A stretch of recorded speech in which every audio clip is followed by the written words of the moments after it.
All right. And we are live, ladies and gentlemen. I've got something a little bit extra ambitious, you might say, for us to do today. Hold on, I'm having an audio. Hold on. Hold on. All right. All right. Give me 1 second here, guys. But I've got a serious echo.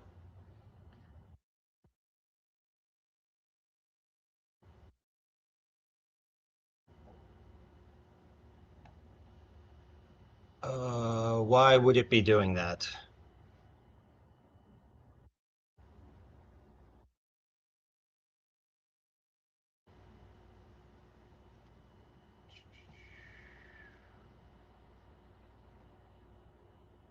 Up, wait. I think we got it. Check, check, check. Audio should be good. Nope.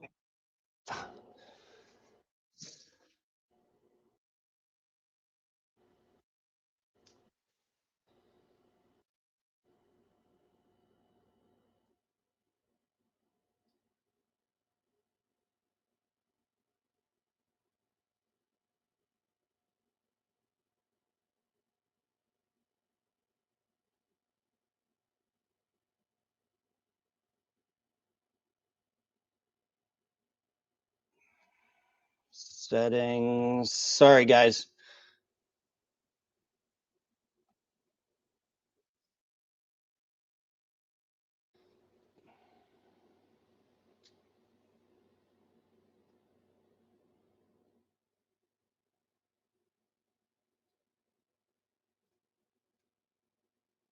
Okay, check, check.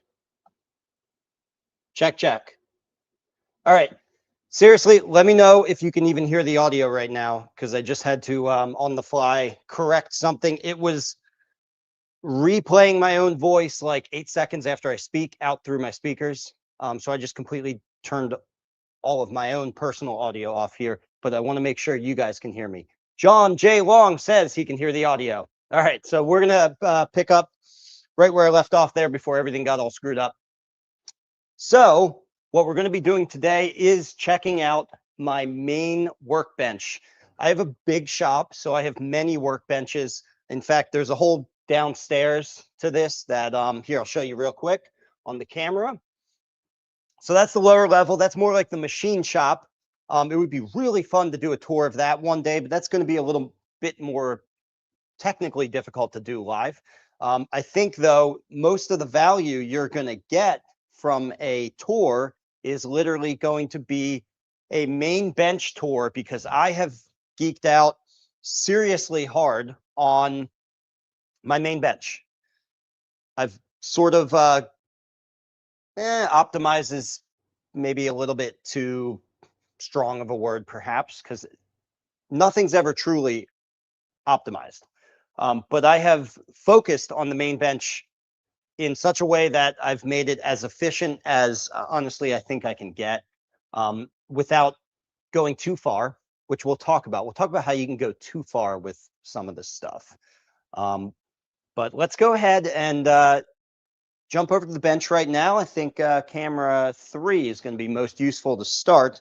So first of all, I just want to give you guys a, uh, before we get into the particular tools, which we are going to get into, I'm going to show you, if time permits, I'm going to show you every tool that I have here at the main bench. And that's a lot of tools. So we're going to talk about a lot of stuff today. But first, I just want to give you sort of the broad strokes, the big picture layout of the bench. And so whenever you're considering a bench setup, I think the first thing to talk about and nail down is, I'm tilting the camera up here for a reason to show you, is the lighting. As you can see, I have a very robust lighting setup. In my old workshop in Birdville, which I just moved from a little over a year ago, in that shop, my main bench area was built in what you would probably call like a sunroom. Okay.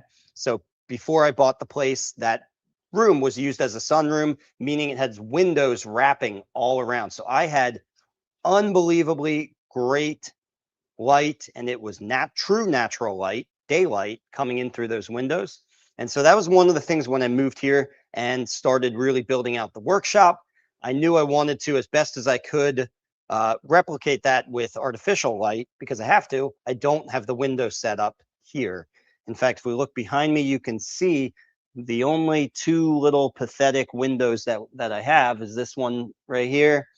And I guess you can't really see it because this guitar's in the way, but there's another, is that called a dormer? I think those are called dormers. You guys who know, I guess, buildings and carpentry might know the answer to that. Down these weird little dormer hallways.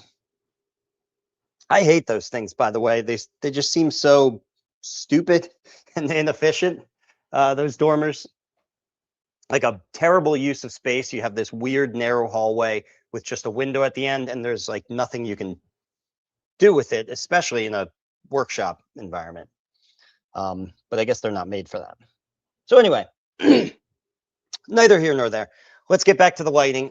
So I've got a really great 7,000K, I believe. So that's Kelvin, that's your temperature. The temperature of the light is very important.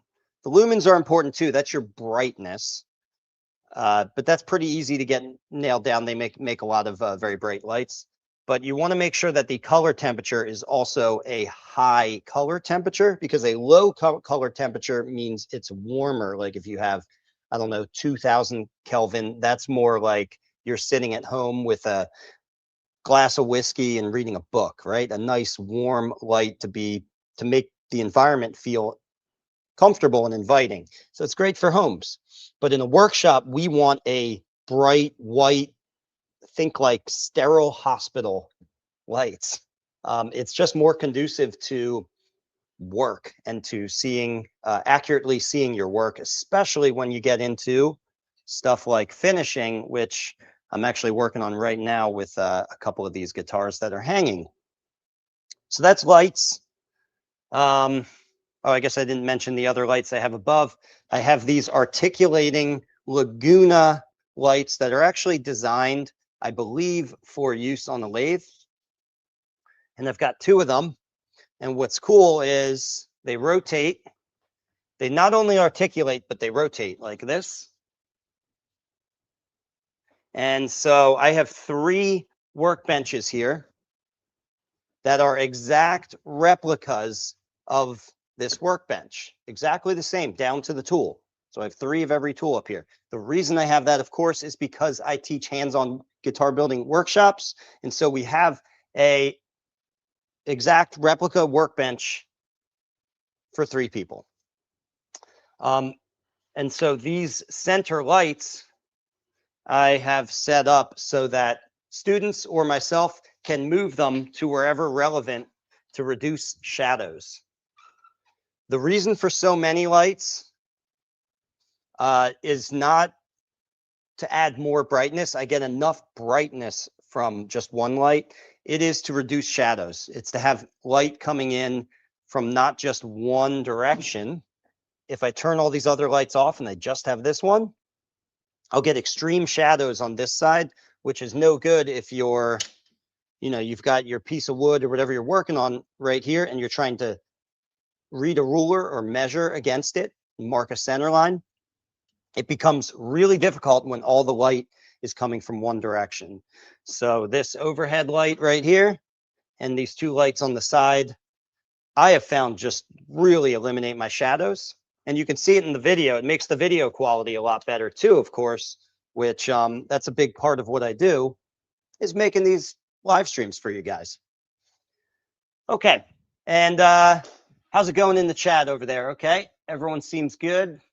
All right, by the way, as we're going, if you guys have any questions at all, feel free to throw them in the chat. I'm going to check on the chat every once in a while, and I can address those questions.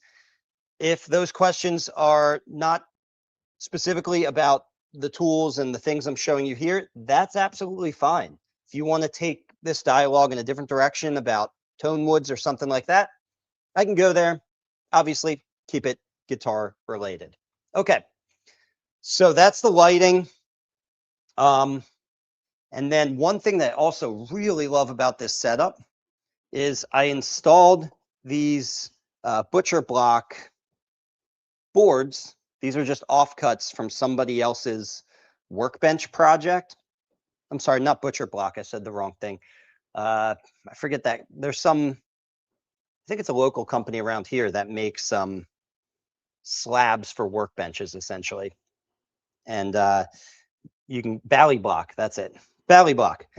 These individual bally block pieces, these were just scraps, and I have fastened them down to my workbench as sort of like a permanent cutting board and a shelf. This does double duty, and honestly, it's a pretty important game changer I find in my shop. So the double duty that it does is, like, I might be working on something here in the center of the bench, and it's really nice to have areas like this large back shelf over here and like these two shelves on the side to just place my tools so my tools don't end up all clustered around my workpiece, around the guitar, right? It makes for a cleaner workflow and environment to have these little shelves all around. So I use this not only as a shelf, but also a cutting board. Keeps me from ever being tempted to cut right onto my nice work surface. You don't want to do that because eventually, even if you don't care about the way it looks, right, with all these scratch marks in it, eventually you start to actually dig out hollows and rip into the wood a little too much to the point where it's not really flat and even. And if you do it long enough, you'll have to literally replace your workbench top. So I don't cut into this, and having these just fastened down right next to my work surface makes that easy. Now, of course, for you, you might not want to fasten them down, depending on how your workbench is. You could also just have a little cutting board like resting nearby that you slide out or something like that, or even something under the bench that you can kind of pull out. Now, if you see what, this is a good segue into what this actually is. This is not a cutting board, although this could be, because that would be a nice way to have a cutting board, right? This is actually a sanding board. So these I keep under my bench, right on top of my Craftsman tool chest, which we're going to get into what's in that thing in a little bit. So I keep these right on top. I have two of them. One's 80 grit and the other one is 120. And as far as having big, large, long sanding boards, that's all I need. I don't really need like a 221 because at that point you're doing such fine sanding.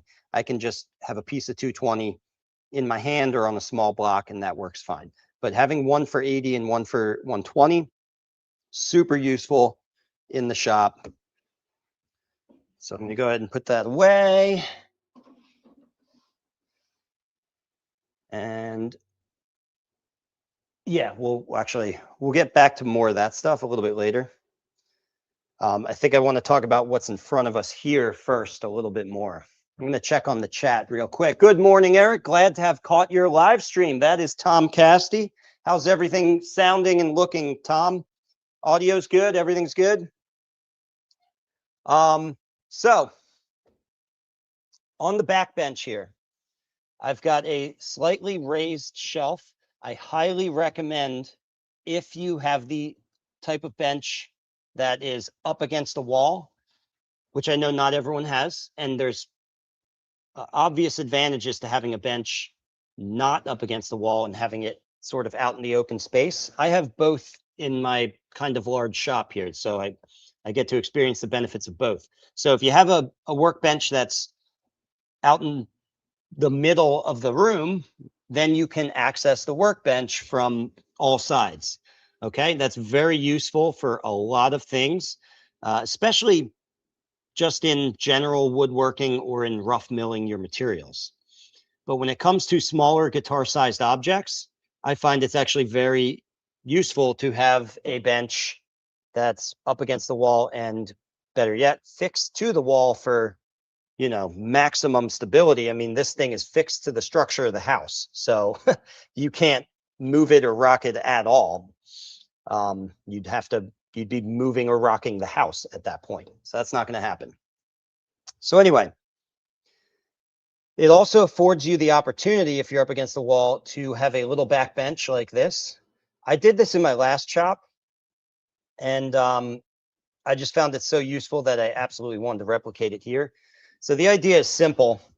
I have a slightly elevated surface at the back of my bench so that I can place tools back there.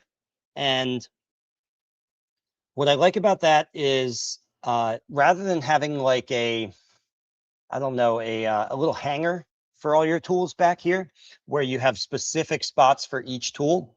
In some cases, I don't want the specificity, right? In some cases, it's very useful to have permanent specific locations. In other cases, I prefer the adaptability that I get from just having a shelf. Okay. As you can see, I've got a whole bunch of things on the shelf. They're sort of permanent, but they will change over time. And there's plenty of room on the shelf for things that are just particular to what I'm working on at the moment. They're just like the small parts in this small parts tray right here.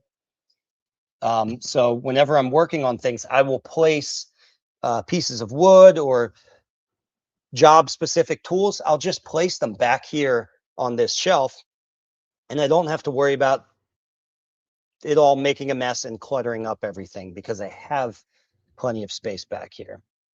Okay. All right, let's start looking at some of the things that I do have back here. We'll start at this end.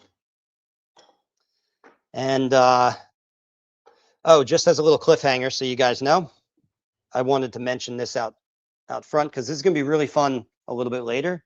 We're going to open up all these drawers and look how beautifully organized that is. And we're going to talk about this 5S Japanese method of organizing your tools with foam. And I'm going to go over the individual tools that I have here that I keep at my front bench. But first, we're still on the back bench here. Let me check the chat real quick. All's good, says Tom Casty. So that means audio is good and video is good. So we're going to keep going. All right, I'm going to switch to the overhead camera so that we can talk about the tools that I have on the back bench that I just described. So first we'll start with this adorable little box that I made, which I stuck some of that 5S foam that we're going to talk about a little bit later in here and fit a couple of planes that are my heavy hitters, let's call them. In fact, everything that you're going to see today in this video at the bench, you can think of as my heavy hitters. I don't know why I want to use that term right now, but I guess I'm struggling with what else to call them. My most used tools. But heavy hitters sounds good. Sounds fun. So we'll call them the heavy hitters. So we've got this little 25 millimeter Ibex finger plane I find to be super useful. The Ibex branded planes are very expensive. I think there are some options out there that are a little bit cheaper. They don't have to be Ibex branded, but it should be called an archtop carving plane, or I guess some of the finger planes are pretty good. But if it's called an archtop carving plane, what that gets you is a slightly radiused sole on the bottom. And that's what I really like about this plane for a lot of really fine work when you're working on the soundboard and the back plate. And then we have this thumb plane, goes really well. These are cheap. These are really cheap. You can get them just on Amazon, and I've seen them for as low as $8, but that was a long time ago. So think double that. They might be like 16 or something like that. Still a great price for a plane, right? So those two go really great for all of my soundboard and backplate work, all of the brace carving. And then this one I don't use for brace carving. I actually use this a little bit on the neck, and this is a Schneider plane. You cannot find this anymore today. And I know that because when I added the third student bench here, I wanted to find this exact tool so that I could perfectly replicate my main bench into all three places. And I couldn't find this thing. This thing didn't even barely had a footprint on the internet. It's like it never existed. but it was called a Schneider plane. At one point, LMI sold it. But I will say this, you don't need this. It's just a tool I like. It's hardly required for guitar making. I just find it useful. But here, I will show you, I just pulled this from the other bench. The alternative that I found, which in some ways I actually like more, it's definitely bigger than the Schneider plane. It's called a compass plane. It's a Japanese style plane. You can get it from a company called Kakuri. And I absolutely love this thing. I probably reach for it a little bit more than that Schneider plane. Anyway, so anyway, this is going to be at the main bench, my little finger planes. And I'm trying to, you guys know I struggle with brevity. I tend to dig a little too deep into some of the smaller things, but I'm trying to keep things moving at somewhat of a pace here so that we can actually see a lot of these tools. All right, so I'll put that one back, and we're pulling out my chisel holder that I made.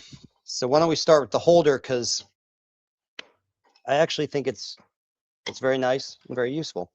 So all this is, it's got kind of a cool look. It almost looks like some type of small replica of some sort of like military artillery device, right? You can see like, imagine like the mortars coming out of these holes. Anyway, that's not what it's for, but that's what it looks like. And so anyway, I just cut a couple of notches into a piece of pine. So you can just lay out your chisels, the exact ones you want, trace around them, and then take a handsaw and cut out these little channels that they fit in, and then glue 1/8 of an inch.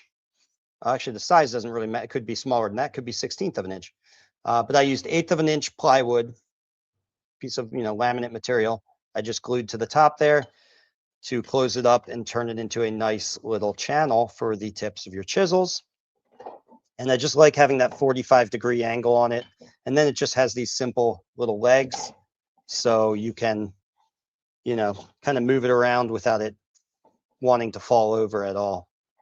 And in there, I have my most used chisels. So if we jump over to camera 3 for a second, just from a distance here, I'm not sure if you can really see this, but I've got a lot more chisels on this tool wall that I have in the corner.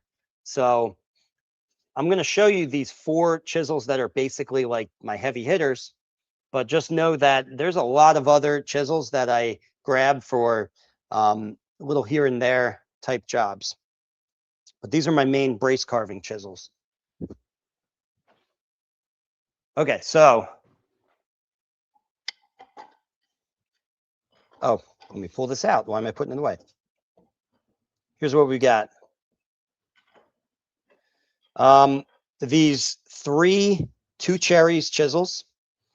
And actually, honestly, I'll say if I were to do this again, or if I was trying to save a little money, I would nix this chisel. I like having it, but I could just have a 3 chisel holding tool holder, and that would be fine. I really don't use this one as much. I don't need it. So I really like the 20 millimeter 2 cherries brace carving chisel and the 10 millimeter. A little note on the fact that these are brace carving chisels for a second. So it's kind of a recent modern thing that we have something called a brace carving chisel. And all it is a bent paring chisel. So actually, it's not a modern thing. This has always existed as a bent paring chisel. And some companies have sort of renamed them as brace carving chisels. And they do actually feel more comfortable when I'm brace carving. So that's why I use them. But I just want to say, if you have a set of chisels that you like and they're decent and they stay sharp, they will work. They will absolutely work for brace carving. If I couldn't find these chisels, like I misplaced them somewhere in the shop, I would just grab chisels off of the wall right there and use them. I wouldn't, waste half the day looking for my bent paring chisels because I absolutely need them. I don't. So I just want to mention that. But hey, if you don't already have chisels, these are good ones to buy. A gouge. So I called this my chisel holder, but a little bit technically not true because I also have a gouge in there, which I like to use specifically for cleaning up the inside corners of the X brace. That's really all I use it for, but I use it on every single guitar for that, and the students use it on every guitar, so it gets a home at the main bench. All right, let's put these away. Rifle rest. You got to have a rifle rest. So this, of course, is used as a neck rest. And it honestly is the best kind of neck rest out there. One, because you can also use it for hammering in your frets, because this is a bag filled with sand and you want to reduce recoil when you're hammering in your frets. So you can't really hammer your frets just on a wooden neck rest, like, for example, this fret rocker. You wouldn't want to do that because you're going to be inviting recoil with something like this. This will actually eliminate or reduce that recoil, which means your frets will seat. Also, I use it for all my work. There's one thing I use that neck rocker for, which we don't need to get into, one very specific thing. But other than that, I always use this as my neck rest. And there's a company in Gallatin, PA that sells these. You can find them online. So they might be on Amazon too, but that's where I've seen it. So the company is Protector Model. Well, I'm not sure if that's the company or just the model of this, but I think between all that information, if you put in Gallatin, PA, rifle rest, you should find it. I will say they have a large number of rifle rests for different uses within the shooting world. And so you want to find the one not with the super huge ears. Off the cuff, I don't remember what number this is. They have different numbers, like a number 3, number 4, but there's a certain number that describes the size of these ears. If you get one with the bigger ears, it'll still work, but I just find this one to be the best. I will throw it on the screen when I edit this video.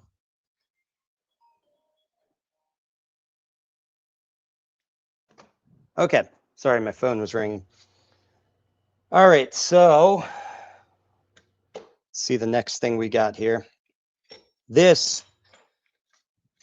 I hope one thing you guys get out of this video is just the general like organizational philosophy when you're setting up your main bench. And what that is, and what, at least for me personally, is essentially that you don't want to become ideological about your organizational setup. It's very easy to do that where you think, I don't know, let's use an example like French cleats, where you hear about some specific way of organizing your tools and you decide, oh wow, that is, you watch a cool YouTube video and you think, wow, that is the best way of organizing my shop. I'm going to do my whole shop like that. What I've found from being in several shops, I mean, I've moved the shop twice now, so I've been in 3 different shops. And what I've found is that you want a mixture of modular, adaptable setups like French cleats, which I just mentioned. I have those in the lower floor of the shop, actually. Those are something like that is a modular setup, kind of like a pegboard would also be modular. They're just a lot uglier and annoying to use because the little metal pegs fall out all the time. I hate pegboards, but it is an example of modular tool organization. You want a mixture of that and more permanent, I guess you could call it semi-permanent tool organization, that's where you actually make tool holders and things like that. Like this tool holder I made specific for these tools to go in it. And I find that to be the best, because if you go all modular, that you don't have set areas for your tools, and so you don't always know where they are. If you go all set areas for your tools, well, then you lock yourself into a setup that you will for sure be changing at some point in the future. And trust me, I know this because I've gone the like full permanent setup route. And even when you've been, building guitars for years and years and even decades and decades, you're always changing, always. That's never going to end. I'm going to be 80 years old and I'm still going to be moving things around in my shop. I'm never going to find this permanent setup. But over time, you end up tweaking your setup less and less. And so that's a good thing. Anyway, this is just a magnetic strip. I don't love magnets when they are on vertical surfaces and just all around your shop, hanging on the side of your bandsaw. I actually find them super annoying. The tools, depending on what they are, often don't really stick right, and you try to pull one tool off, and sometimes you'll pull the whole magnet off. They're just kind of annoying. But if you have one of these back shelves like this, I do like just having a loose magnet strip like this that just sits on the shelf, and I can grab the whole strip, and I have very curated tools that I've placed on this magnet strip, which these, of course, are the tools that just get used a lot. So that is the one way that I like to use magnetic strips, not hanging on the walls. So what do I have on this magnetic strip? I've got my baby square. I like to call it my baby square because it's just my tiny, what would this be, like 2.5 inches? Probably 2.5 inch square. Super useful to have a really small square. I use the baby square by far more than I use the larger squares, because I'm a guitar maker. We use small parts, right? If you're doing furniture and stuff like that, you're going to maybe use a 6-inch or a 12-inch square a lot more. But this is really useful just for marking little things on small parts. Radius gauges, not much to say about that. These Dumax string action gauge, these are very useful, not just for the markings that are on them and for setup work, but just as a different type of square, right? A square, a literally rectangular object, is its own kind of square when you have surfaces that don't have a reference surface for this block to rest against. You can use this as a square by lining it up with a center line, and then you can pull your square line off of it, which is something I do a lot. Also a nice small size straight edge. This, also a very nice small size straight edge. I love the fret rocker because it has multiple straight edges on it. Great for frets, obviously, but also sometimes you just need a couple of really small straight edges all in one piece to check the quality of a surface, especially these smaller surfaces that we deal with guitars. So that's all useful. And how are we doing in the chat? LMI, John J. Long writes, LMI used to sell archtop carving planes named D'Angelico planes, which are also basically impossible to find even used, unfortunately. Yeah, it's crazy, man, how many things since LMI dropped out, how many things like just haven't been replaced in our world. Like there are things that you literally just can't get. And in some cases, they're very important things. Truss rods have been very difficult, believe it or not. All right, let's go back to the bench.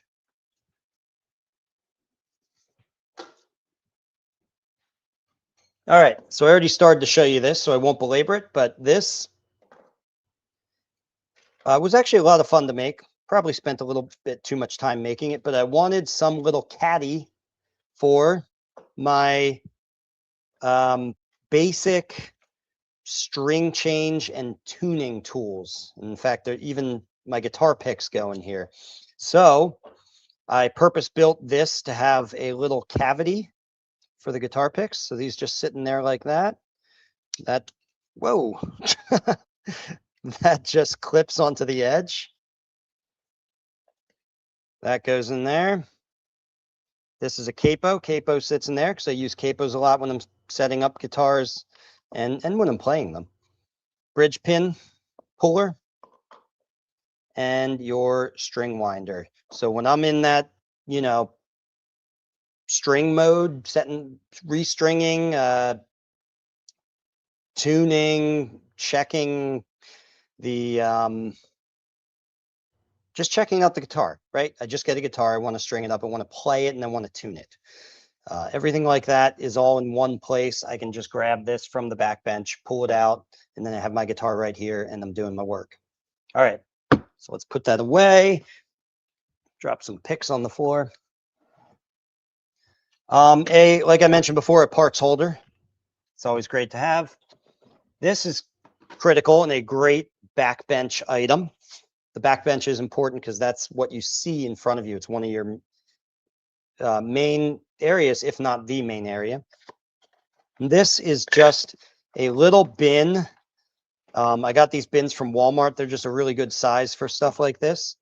And this bin just holds a variety of sanding blocks that I use frequently. Now we've got tape deck with painter's tape. This is for binding. I have other tape decks that have binding tape, the stronger binding tape, the StuMac binding tape for wood bindings. But in the student workshops, we use ABS bindings. And so this painter's tape works totally fine. Not to mention painter's tape is just great for a number of things like masking off your fretboard and bridge. And then back here, we've also got another little tote. And I have my surgeon scalpel. So the surgeon scalpel for me has replaced the regular razor blade, you know, pen knife razor blade. I find if you just go online like Amazon and look for a surgeon's scalpel, it's not really more expensive, I don't think, than a pen knife with a number 11 razor blade. And that way you can use these sterile surgical blades. Of course, the sterile part isn't really important. You're not using it to cut into skin, hopefully. But these are just sharper than your typical number 11 razor blade. Okay. Surgeon scalpel. And I like the feel of the actual scalpel is a little bit more comfortable. And then in this same little foam block, so I use a foam block in here is nice for this because it's real quick and easy to grab, and you can just punch it down into the foam block. Keeps the blade safe and away from you. It's not just it's not just safe for your fingers, but also you're keeping the blade sharp by not having it just floating around in a drawer or something. So these foam, as you're going to see later, foam is a key part of my setup here. I love foam. This little hooked doohickey that they sell at StuMac, I think they call it like a micro chisel or something, but it's really just a piece of metal shaped like a hook. And I find this useful for fret related work. They're inexpensive anyway, so you might as well get one. You can also make one out of any piece of, you know, cardstock metal. This is a number 15 narrow saw blade. Now this, you may have seen this before on the channel. I do tend to talk about it a lot because this has been a real game changer, I guess you could call it, for marking the side braces when you, so when you are setting up to cut your notches into your kerfing for the back braces or for the top braces, right? What you have to do is you place the back plate or the top plate on the rim set, you clamp it, and then you go around with a pencil and you mark where those brace ends hang over the edges so that you know where to cut the kerfing away. This I had been searching for forever, something that could replace the pencil. Because if you guys have done what I described before, marking out those locations, you know just how fraught with error that is, because you're doing it by eye and by hand. So the unsteadiness of your hand, the thickness of your pencil, parallax error if you're leaning to one side or the other, all these things come into play. And even if you're well practiced, your notches are to some degree inaccurate. I like this little number 15 narrow saw blade because I can place it right into the gap underneath that back plate and rest this long, skinny saw blade right against the brace itself. And then I just score, I just make a little cut. Cut isn't even the right word because it's more like you're scoring. I'm making a little mark with the saw blade, just a couple of strokes. And then I have a perfect line that follows the actual brace. I'm not guessing. Okay. Great way of doing that. Highly recommended. Number 15 narrow saw blade. You can get a pack of them for like nothing. So they're very cheap. It's intended to be a penknife attachment, right? And I'll just puncture that down in there. So that replaces my pencil for marking out the brace ends. And then I cut out a bunch of these little cylinders with a hole saw. So, you know, big like plumber's hole saw. You take a piece of wood and cut a couple of holes, and then the plugs that get stuck in the hole saw, you pull those out, and you have these nice, ready to go specific tool holders. And so when you know you have certain drill bits that you always use for very specific tasks throughout the build, you might as well get some extra drill bits that are, you know, beyond the ones you use, say in the machine shop or in other parts of your shop for general work.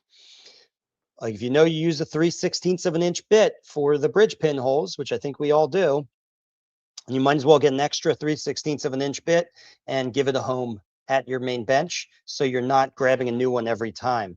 Not only does that mean you're not searching for bits all the time and trying to remember which ones you use for those tasks, it's right there, you can't forget it. But also, you've then made this tool, this drill bit, basically like a forever bit, right? Because all it's going to be doing is drilling holes in bridges. 6 holes per guitar forever. So this twist bit will just last and last and last forever. Whereas if you're just grabbing a bit from your regular drawer of drill bits, you're, you know, you might be using a bit that has a lot of caked on resin or is just totally baked and no longer good to use. Okay, so there's that.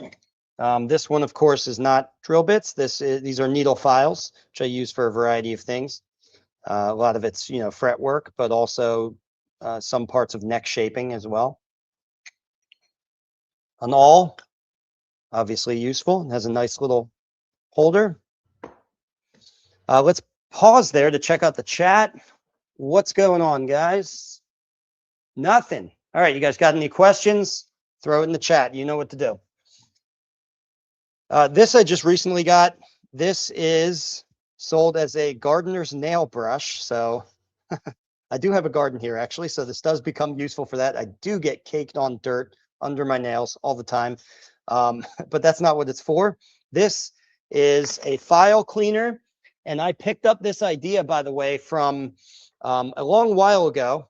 Actually, I think Tom Casti, who's here in the chat, I think it was him. If I'm wrong, correct me. He got me a subscription to Chris Schwartz. Is that his name? The author of The Anarchist Workbench, to his online magazine subscription thing that he does, which he calls Never Sponsored, where he just reviews tools and he has no sponsorship relationship with those tools, or so he says. And so they're just honest reviews, and you can, you know, become a full paid subscriber to his service to get those honest reviews. And I will say, I would be skeptical of something like that, but I got it for free. And so I was actually using it, and I still get those emails. I don't think I get the paid ones anymore, but I get the unpaid ones, which are shorter versions. And I still actually open them. So, you know, I get so many emails from companies and things like that nowadays, just, you know, promotional stuff and things. It floods my inbox. And if you have an email newsletter that I actually open, like, that means it must be pretty damn good. And so I actually get really good tool ideas just from perusing those. I skim them. I don't really sit down and read them, but I'll skim them real quick. And if it piques my interest, I'll read a little further, and then I might even add it to the bench. And that is how I ended up with these gardener's nail brushes, because everything I've used before, these little brass brushes to clean my files, honestly just don't work that well. And I find either they're really uncomfortable or they don't do a good job of cleaning it. And this satisfies both of those things. It's very comfortable in the hand, and it's large. It's not small, so it does work quickly. And you just use it to clean your files. Honestly, it's great. And it holds up. The bristles are strong enough that they're not, I'm sure they get worn down eventually, but they seem to hold up. So thank you, Chris Schwartz, for that one. Check out his, I guess, find his website and subscribe to that email list for just cool tool updates. It's called Never Sponsored. All right. And then we've got, still on the back bench here, protractor, very useful to have right out front. And a marking gauge, obviously very useful. I'm the kind of person where I basically collect marking gauges, because if we look at, again, the side wall here, there we go. This tool wall that I have over here, I actually have a whole bunch of other marking gauges, but these ones are dedicated. So they have these little flags on them, so that I can write what they're for and what the set measurement is on there. And these are basically permanently set up, semi-permanently, for specific tasks. So just one little tip. It obviously costs money to do this, and so it's not for everyone, but and it's a little, you know, anal retentive to do this. But instead of having all your measurements and markings sort of randomly on bits of paper here and there, you can put them right onto marking gauges if you have a whole bunch of extra marking gauges. And then when you need to mark out for where your side dots go, I just go and I grab this is it right here, actually, the side dot marking gauge. Okay. I don't even have to remember what I have this set to, because it's just permanently set. So get extra marking gauges. But there's one marking gauge that I always just keep right at the bench for general use. And here, like I was saying before, some things I have set up here are very modular. Other things are permanent. I guess nothing's permanent. We'll say semi-permanent. But here's an example of that, semi-permanence. I made these tool holders out of PVC pipe and then spray painted them Stumac red there. And that was only because so many things I have up front, partially because of Stumac, partially because of these Vevor parts trays. So many things, and my Craftsman storage chest down here. So many things are red that I just wanted to go with that theme. So in keeping with the theme, I painted those red. But I would have been happy with any color other than obvious PVC white, just because, I don't know, there's something, it just looks so shoddy to me to have visible PVC right in front of me all the time. Anyway, so I made these to hold my Festool random orbital sander. Actually, I mean, it could be any random orbital sander. In fact, I find that for the money, I don't think these Festool sanders were as good as I thought they would be. So you get a cheaper Bosch one. And my drill, of course. You always got to have a drill nearby. That's a must. And let's go back to the overhead shot here. Up, hold on. We got a James liked in the chat here. James writes, and he runs Lost Art Press. Yeah, he's talking about Chris Schwartz. I hope I'm saying his correct name. I think I am. He runs Lost Art Press and teaches chair making. I mean, he's an old school legend, I guess, in the woodworking world. So he's not like some new YouTube guy or something. This is one of the predates a lot of that stuff. He's more of a furniture guy than a luthier. Yeah, I don't think he's a luthier at all. He's a furniture guy, but he's done a ton of research. Do you ever make your own marking gauges? No, I haven't. Just because I find them all the time. Here, I showed you some expensive commercial versions of marking gauges just a moment ago. But let me show you guys some other ones. Actually, I have some really cheap looking ones downstairs, but which this one is not, but they kind of look like this. Like this would be something you could make right here.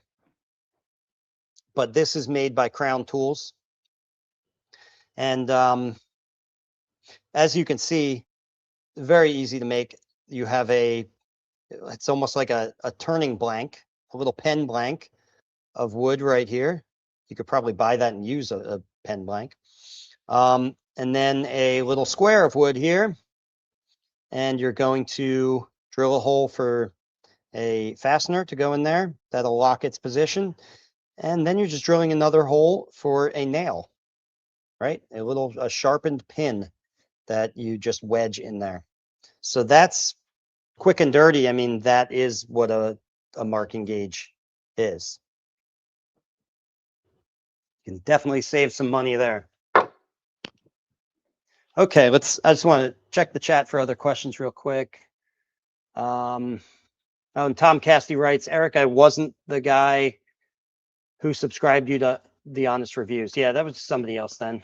It was a previous student of one of my workshops, so that's why I was thinking it might have been you, Tom. Matthew Welsh writes, you can find incredible deals on solid hard maple workbench tops at Valley Block. Yes. The second Saturday of each month. Call the company for details. It is a nearby warehouse and not the main company. Thank you so much. It's funny, I made these 4-inch, because they're 2x4s. These 4-inch thick bench tops I made out of 2x4s. I even made the 2x4s from 2x8s because I wanted to not get pith material. If you just buy 2x4s, the grain structure is not ideal. It's usually the pith, often the pith. But if you buy 2x8s and then split them down the middle into 2x4s each, you actually get more. You get straight grain instead of the center of the log, the pith. I digress. So anyway, through the process of building this 21-foot long built-in workbench, it was an immense amount of work. During that process, in the middle, someone told me about Bally Block, and I was almost like, "F you, man! Like, don't tell me that now. I'm in too deep. I have to finish this." So yeah, I could have with a lot less effort, and honestly, a lot less money too. I could have saved money. I could have gotten these scraps from Bally Block. I will say though, this is 4 inches thick, and that's not what they sell at Bally Block. It doesn't need to be 4 inches thick. It's overkill. Sometimes I like overkill. They're about half that, which totally works, right? I used to use for my main bench and all my benches just 3/4 inch plywood tops, and that works fine. It's not the best, but it works fine. Okay, it's pronounced Leach. Oh, he's talking about his last name, James Leach. Thank you. Yeah, I've made one with a pen blank. Oh, there you go. So yeah, just buy some pen blanks and make a block, drill a hole for the little fastener thingy, and then another hole for a nail to go in there. James Leach also writes, I made a saw bench from stair treads, kind of expensive, but it's still flat. Nice. Cool. All right. Let's go back because we've got a lot of tools to cover here. Still on the back bench here. I think we're close to done with that. Oh yes, the last thing I want to show you on this back bench, and it's very important. I got to pull it out. Give me a moment. Is my two-tiered, kind of tilting it so you can see that there's two layers here. Okay. Right now you can just see the top layer. From Vivor, I mean, you don't have to get it from Vivor. I'm just telling you the company I found these online from. Tons of companies make these little small parts bins, you know, for workshops. And I think you see them a lot in other types of workshops that are more like a auto mechanics workshop or something like that, where you have all these little small parts that you use frequently. But I have found these very useful just to keep the individual items that I use on every single guitar build, the small individual items. It's not for, you know, fretboard blanks or bridges or something like that, but the really small stuff. So let's just go right down the line and I'm going to show you all this. And you don't have to replicate this exactly, obviously, but the idea of it, if you go through your whole build and think of all the small parts, and then you can make yourself a little thing for it right at the back of the bench. It honestly doesn't take a lot of space, take up a lot of space either, because all the parts are so small. Duco cement. Obviously, this is for plastic bindings. That's what we use in the hands-on workshops. I use Tight Bond for the wood bindings, which I also have at the main bench. Cleats. This is something I started doing recently, actually. Now, I don't use this on every build because obviously this is a repair. And so what I like to do is I just make ahead of time. It's like, you know, once every couple of years or something, I just batch out a giant amount of these little diamond cleats with the grain running sort of at an angle. And I keep those in a bin so that when I have a repair, it's less of a like, oh man, I gotta deal with this when I have a split. The cleats are right there. I just reach, I grab a cleat, kind of sand it down a little bit, smooth the surface, and I glue it on. That's it. And then of course I have to deal with the visual front side of the split and you know, fill that with super glue or something like that, some sort of filler, but that's it as far as the structural component. Cleats are already ready to go. Now these I use, if you guys have taken my workshops or if you've watched some of my videos, you may have seen these. These little spacer blocks, I make these. I take a strip of kerfing, I add double stick tape to the whole strip, and then I take my scalpel and I cut out each individual kerfed block.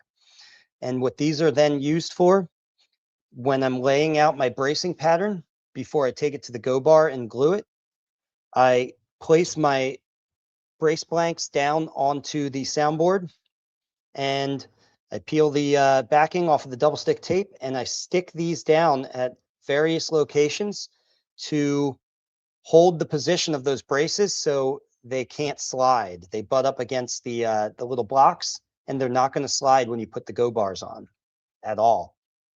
It's really cool, actually. Very useful. And I just have a nice bin full of those.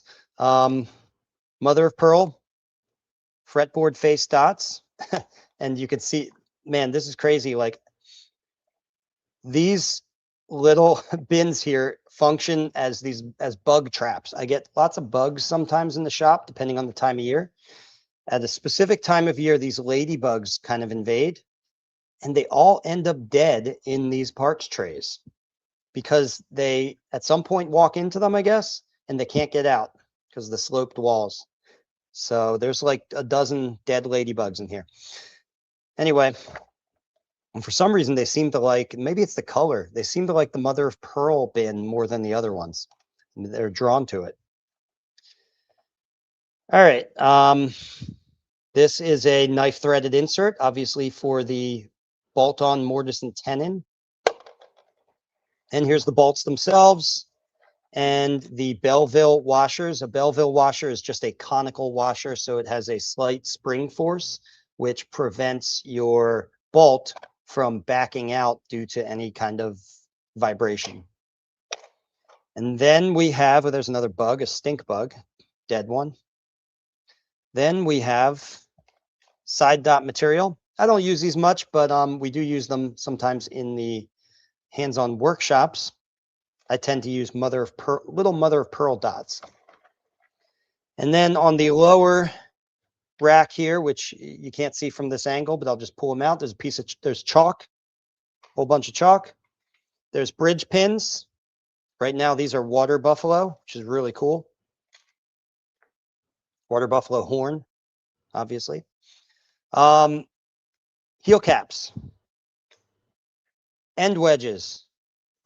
I just cut up a whole bunch of end wedges from various dark woods that I have, like Zeracote, like Wengi, like rosewood, like walnut. They all work great as end wedges, and then I can just kind of pick which one I want to use at that time. Nut blanks, saddle blanks, strings. And there was something in this other bin here, but I can't remember what it was at the time. All right, so we'll put all that back. And we're going to get into the 5S foam now in just a second. Let me check the chat. And let's see. Hey, so your accent sounds familiar. Are you from the mid-Atlantic? I'm from Pennsylvania. It's where I grew up, and it's where I live now. He writes, I'm from Baltimore, and you sound like my whole family. I didn't think I sounded like a Baltimore accent, but that's interesting. So I guess I'm a mixture of Philadelphia and hillbilly, redneck, Appalachia, let's call it. Somewhere in between those two, I think, sometimes. Okay. R.I.P. I don't know why he writes R.I.P. Hopefully that's not in reference to his whole family. Eee. That must have been something I was talking about. Maybe LMI. R.I.P. LMI.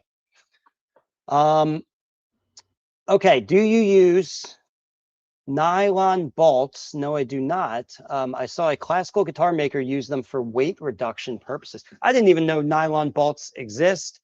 I think I don't know what that specific builder does or thinks about it or what his thought process is. But to me, I honestly don't need to consider weight reduction for my bolts in that area. You're not getting any bang for the buck in that essentially acoustically inert area of the neck block. Okay, especially on such a small piece. I don't know if he's doing it for tonal reasons. I think that's a little ridiculous, honestly. I do like reducing weight in areas like that for literal heft reasons, like how the guitar feels in your hand. Which is why I'll use Port Orford cedar sometimes for the block and the neck itself. I think you get more weight savings by swapping out those materials, as long as you still use a suitable wood, than you would nitpicking over the weight of the bolt that you use. But maybe the guy's onto something. I don't know. Oh, for the ladybugs. He was saying RIP for the ladybugs. Yeah, those poor ladybugs, but I don't know. I hate them. No lost love for me for the ladybugs. So let's go back to the bench. How about that? All right. So now we're going to transition to well, I'm sorry. Actually, before we transition to the Craftsman tool chest and the 5S foam, before we talk about that, let me just finish off by mentioning I have these. These are very useful. At Walmart, they have these little like pen holders. And honestly, if you're into this idea, I would get the exact ones from Walmart. They're just the right size and shape, and the way they segment in the middle is kind of perfect for something like this. I have two of them, one on this side and one on this side. And it's very useful for my most used tool, most important tool, genuinely, which is a pencil. In fact, I usually have like 10 or 15 of these mechanical pencils in here. Mechanical pencils are great because the lead, I know it's graphite, but the lead is always the same diameter. It doesn't get worn down, right? So when you're marking things and making lines, you get a lot of accuracy by not using a normal sharpened pencil. Love those mechanical pencils. And then I also have in here two other marking implements that I like. Shout out to Benjamin Channels at Reveille Guitar Project. He turned me on to these lovely pink pens here, which this is actually called a fabric pencil. Comes from the sewing world. The company is Sewline. And it is the best white pencil that I've found. I've always struggled to find a tool for marking pencil lines onto dark woods like Cerakote or ebony or rosewood. You can use regular pencils, but the line's just hard to see. But every other like light colored pen that I've tried gel pens, and chalk is too thick. Everything has some other downside to it. The gel pens are just too damn finicky. The gel like never works when you want it to. This works when you want it to. It's a mechanical pencil. It's just the best thing I've found for marking on dark wood. So if you also struggle with that, I would get some of these Sewline fabric white pencils. And then a very fine Sharpie, also useful. A razor blade. This is the Gerber EB Light, I think it's called. Very popular model of kind of like an everyday carry razor blade, razor knife. And I use this I use this to preserve my surgeon scalpel back here, okay? So that when I'm cutting rough things, especially pieces of sandpaper, I just want to trim the edges off of a sanding block I just made.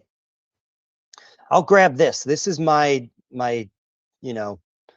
quick and dirty razor blade that I can rough up the edge on and not really care, right? It doesn't have to be sharp, but when I'm doing fine finesse work, that's when I go to my scalpel. So it is important to have your rough razor blade, razor knife nearby as well. Oh, of course, these little, you got to have like a small ruler, super useful. And eye protection, because my bandsaw, my 10-inch bandsaw is right behind me. It's the only piece of, let me think if that's correct. Yeah, that is correct. It's the only piece of power equipment, excluding handheld things like drills, that I have up here. All my other power tools are downstairs, including two other bandsaws. I've got a 14-inch Craftsman bandsaw and my favorite piece of equipment in the whole shop, which I've talked about at length in other videos, which is my Laguna LT20. That's for resawing, dedicated resaw. Okay. Oh, and of course, in this one up here, I've got my glue in these little glue bottles, which I find these better for dispensing glue than the glue bottles that the Titebond comes in.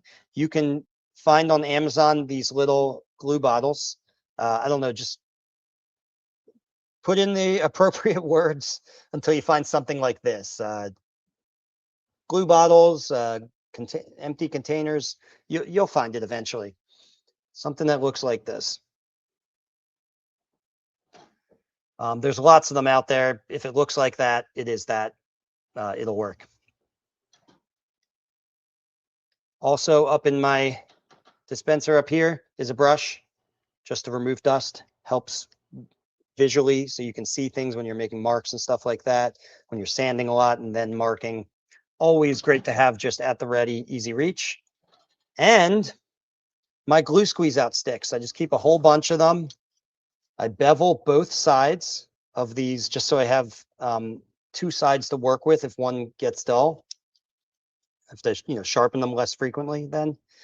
I keep a whole bunch of these in there. These are just little sticks of scrap ebony that I've put a bevel on, kind of like a chisel, and I use them to pick and lift the glue squeeze out up from around, the edges when you glue braces, when you glue the fretboard down, you glue the bridge down.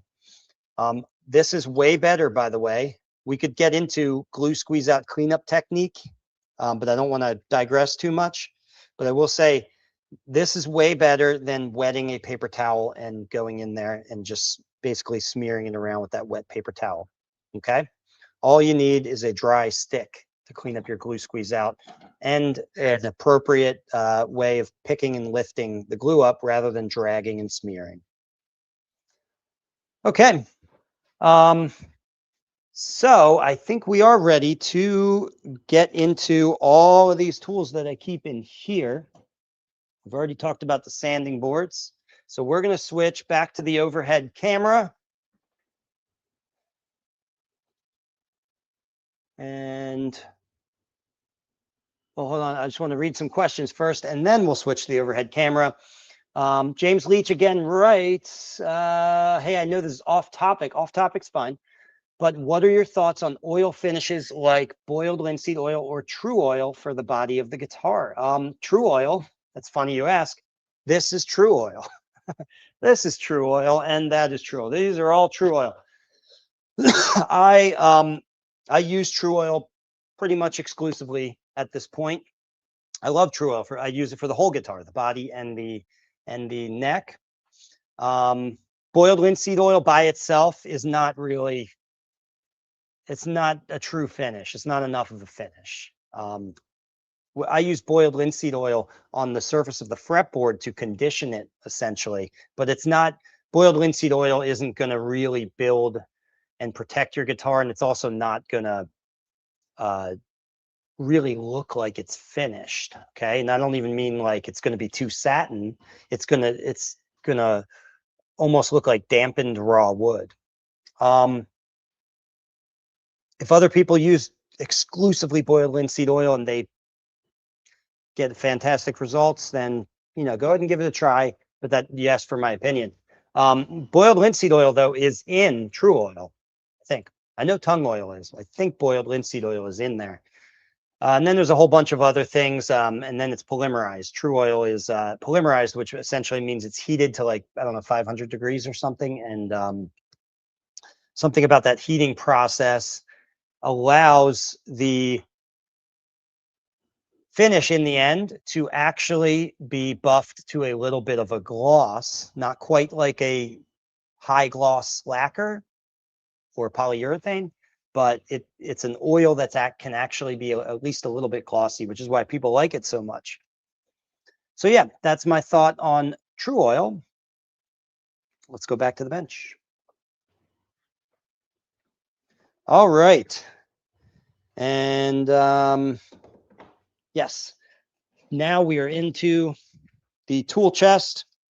And what I'm going to do for you guys is see if I can pull out this whole foam block.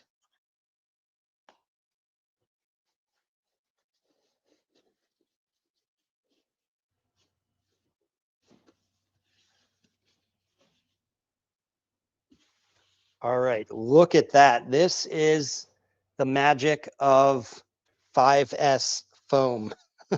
So, a little bit of background on that. Like, what's 5S? What am I talking about? So, there is this Japanese management. It kind of comes from industry in Japan. This management technique called 5S.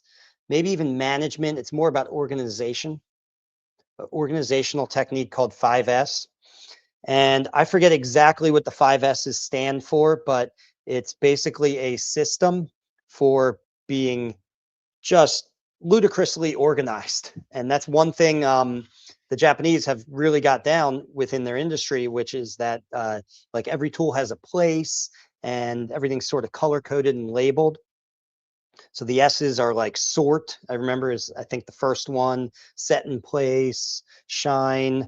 Of course, this is Japanese, so the original 5S were all S words in their language, but I think it's been modified for Americans to be sort, set in place, shine, etc. And you don't have to follow that exact methodology. In fact, the shine part is basically like clean, make sure everything is like free of dust and everything like that. And I'm not anal on that really at all. You can see there's dust on the bells aren't perfectly oiled or anything. Regardless, what I take away from 5S is mostly this method of storing your tools in foam. Okay, so every tool has a very clear place, and it's extremely easy to mark this out and make these. So it's also not that committing, I find. Meaning, if I didn't like the setup that I have here 5 years from now, I could just get a new piece of foam, which I have a whole bunch and stored away just because I bought too much. And I can recut these in, very short time. I don't know, 10 minutes, honestly, because all it is you place your tool on top of it like this. I take my scalpel. I could even use the rough razor blade. It doesn't have to be super sharp for this, but I might as well make it super sharp. And I just follow around the tool. And then as far as the depth and everything, these 5S foam pads are laminated. So all you have to do is dig your fingers down to the depth you want to remove, and it'll make the perfect little cradle for your tool. So it's super easy.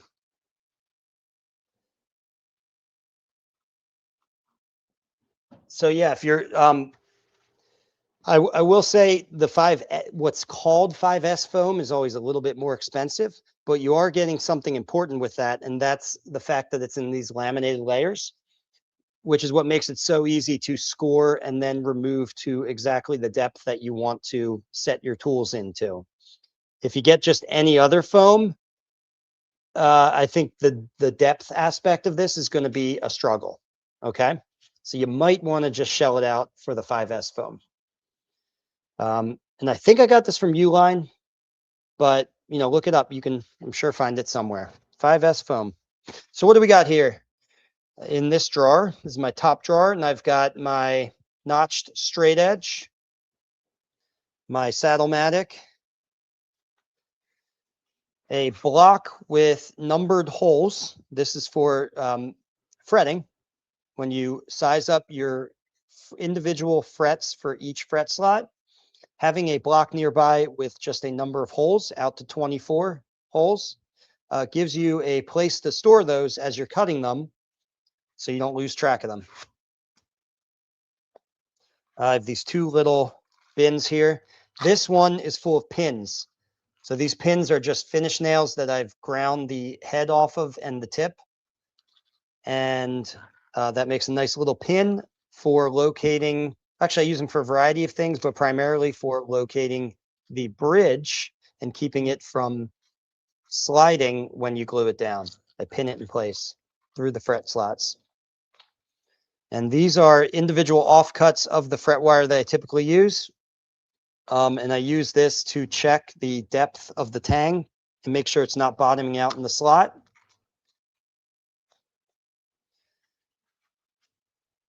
This is a fretting hammer. So you can see a lot of the things are kind of organized as like tools. So my fretting stuff is right here. And I use this 1/4-inch nut seating file. This is very specific to my build, so I'm not going to get into why I use that. I don't think it's necessary for everyone. Fret crowning file, though, is necessary for everyone. You got to crown your frets. I also use this to crown my saddles as well. It's funny, that's always something that shocks a lot of people. in the way that like, oh, you crown your saddles with your fret crowning file. I never thought of that, but it's actually, and actually, I remember a point when I hadn't thought of that. It's very obvious if you think about it. Like you're crowning the saddle in the same way that you crown a fret.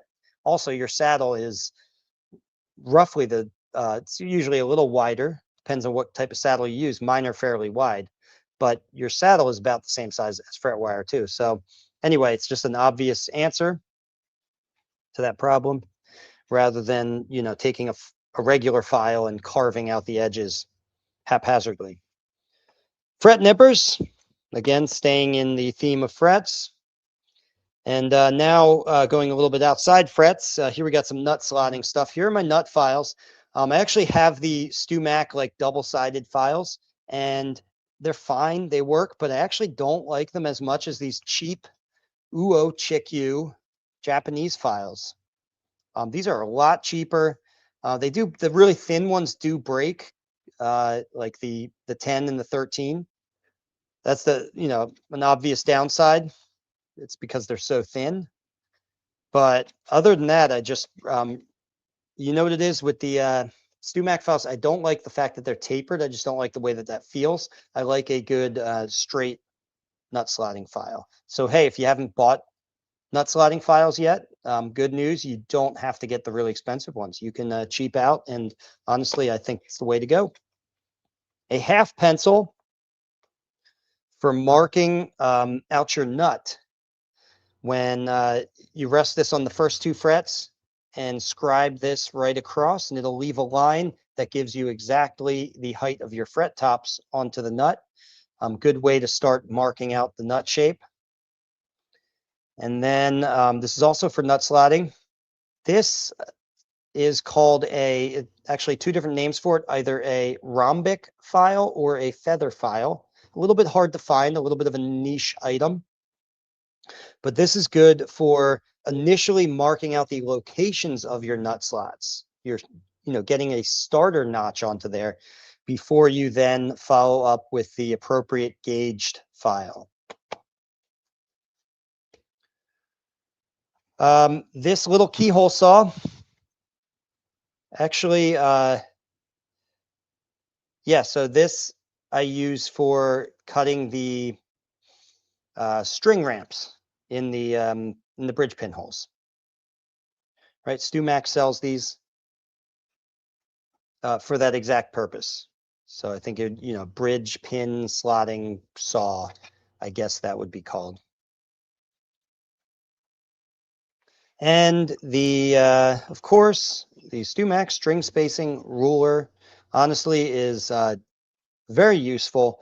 Much better, I think, than marking them out with math and a compass or something like that, because you actually don't want your strings to be perfectly evenly spaced. If they are perfectly evenly spaced, then your strings are going to feel more crowded on the bass strings and less crowded on the treble strings.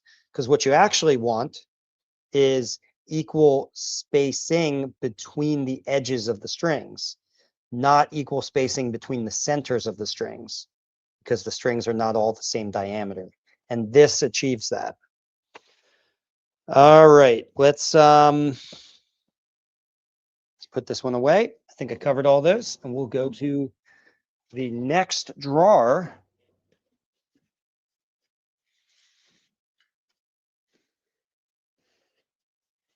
By the way, there will not be a link for all these tools in the description, because I don't do that. One, on a video as massive as this, that would take way too much time, and it's just not worth it.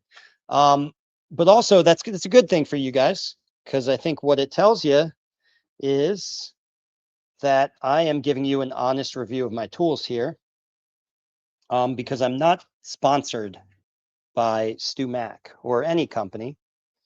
The one thing I will say, though, StewMac does send me free tools to try out, but I don't do the whole link in the description so that I get like what I think 6 or 7% of the sale or something like that. The reason I don't do that is not because I don't like money. I do like money. It's because I sell my own products and services. And since time is our most valuable commodity here, it's not worth my time to mess around with all that link in the description stuff. That's all time I could spend, selling my hands-on workshops and my online courses and the tone woods that I sell. So anyway, I don't shill for other people. I only shill for myself. I cannot get this foam out of here. I'm really struggling. Hold on, guys. This one's too tight. I'm going to pull it from the other bench. They're all the same anyway. Actually, this one's cool. So what I've done in this drawer, instead of one giant piece of foam, I actually cut all the individual foam pieces into sets. I'll show you what I mean. They sit in the drawer just like this. And this is how it looks in the drawer. But when I need to do neck carving, I just pull this whole thing out and put it on the bench. Now I'm ready to, all my neck carving tools are right there. I'm grabbing them, I'm working. Likewise for, this is for the bridge, reaming out the bridge pin, doing afterwards. And this is for the tuner holes, so a much bigger reamer, of course. And then this one is for, well, actually, this one is not its own kit. This is just what's left after I cut out these 3 kits. So anyway, let's real quick cover these each individually. So these are kind of my go-to neck carving tools. The Shinto rasp really reigns supreme here. I use this more than anything for neck carving. And then I also just have a half round file and a half round rasp. And then for the bridge pins, I've got my 3-degree reamer. So reamers come for bridge pins, they come in 3-degree and 5-degree. And there's not really a meaningful difference between the two, but you do have to match it to the bridge pins that you get. Okay. And then this countersink bit, which now StewMac sells. I remember LMI used to sell this, and then there was a period of time when they went kaputs that you actually just couldn't find these. But now you can. So it's called a bridge pin countersink bit, something like that. Again, you can find this on StewMac, possibly on Amazon. Check it out. This is just a little this is just a little tip here. When you have the something that requires a specific Allen key, I can put that right into the foam next to the tool. So if I need that, it's right there. And now we've got everything I need for installing tuners. My big ass reamer. I'm sure someone's going to say something about that in the comments. And my 10mm socket wrench. This is for the tightening up the tuners on my or the washers, the nuts. I'm sorry, the nuts on my tuners. A specific transfer punch for the set screws. So this matches the hole. Here, I'll show you. On these Goto 510 minis, this matches, so you can get whatever works for yours. This matches that hole right there, just gives me a real accurate, you don't absolutely need this, but you get a little bit more accuracy when you're marking and drilling your set screws by just keeping this little punch right there, so you can real quickly punch all those out and then drill. And the drill bit for that, like I mentioned, is right in these little blocks right here.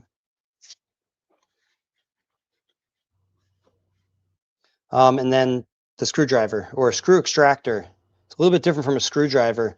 A screw extractor has this little free twisting part on the back here, so that when you're turning, you never have to let up pressure on this And so the tip of this doesn't slip out of the tiny little screw and you don't end up stripping it. Very useful for small things like, you know, computer screws and things like that. That's kind of what they're used for, but they're great for tuners. Better than just a regular, you know, screwdriver. Okay.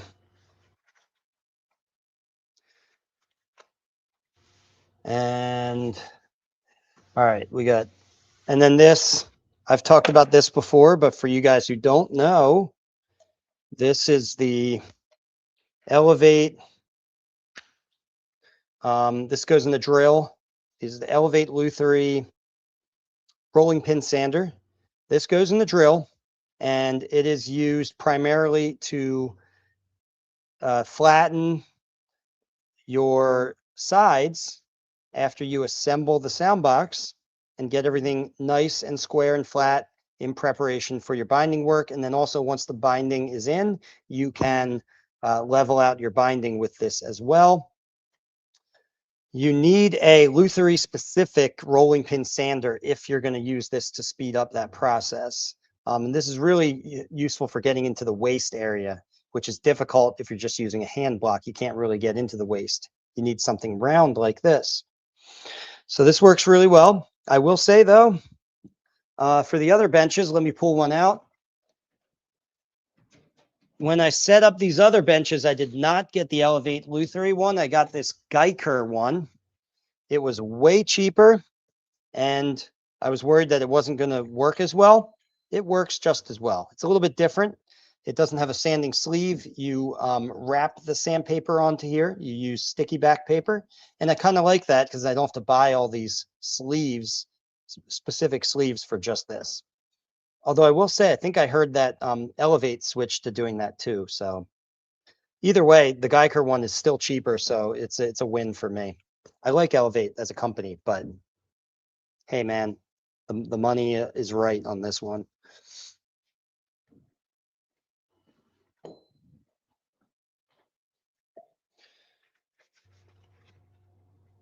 Oh, and then the last thing in this is my Fox style bridge clamp, which I use for gluing the bridges. Let's check the chat. What's going on? Shinto rasps are so great. You might say never sponsored. Yeah, just like Chris Schwartz. I could, but I'd be stealing his term there, I guess, or repurposing it. Anyway, yeah, I'm never sponsored.